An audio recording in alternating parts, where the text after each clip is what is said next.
Life is a gift for many to receive.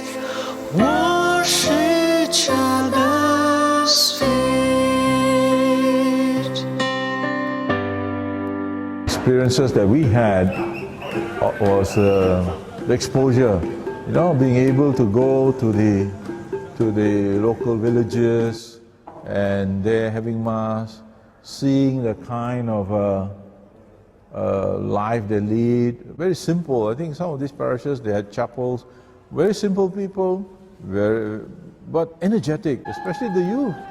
The youth of Sabah, they were full of enthusiasm. They were very, very welcoming and very joyful. And sometimes we forget that youth is a time of enthusiasm. I think the organization committee tried to create that engagement with the local culture, which helped the delegates to understand that maybe some of them come from urban environments, and they don't really have much contact with people in the rural community, and this really helped them. A bit about the exposure experience. How was it? So the exposure experience was, the welcoming atmosphere that we experienced when we had our exposure at this church, St. Patrick, already. Yeah. In St. Patrick was like overwhelming because the welcome was so warm, it wasn't expected. They treated us to their cultural realities of that place, the people, and especially those who organized it, the parish priest.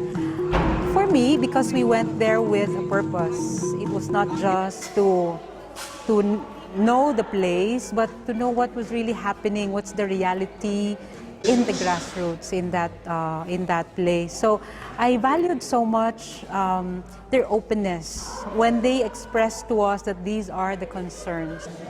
They have tried their best to highlight the history of the place. Yes, How they do you did.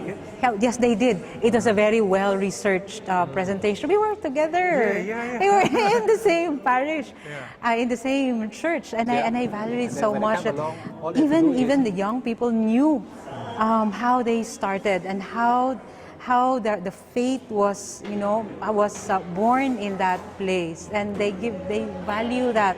Even constructing symbols that this will remind us of how we were before and look how we have grown now.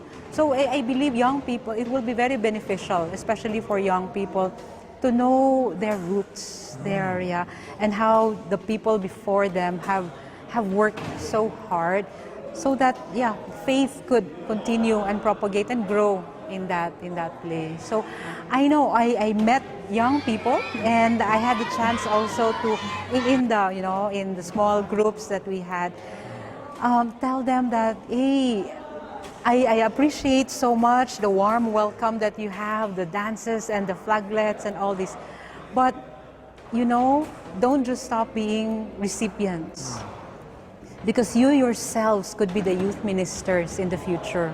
So that was the challenge I left to them, that we keep in touch. So that's how we exchanged contact numbers. As for me and my house,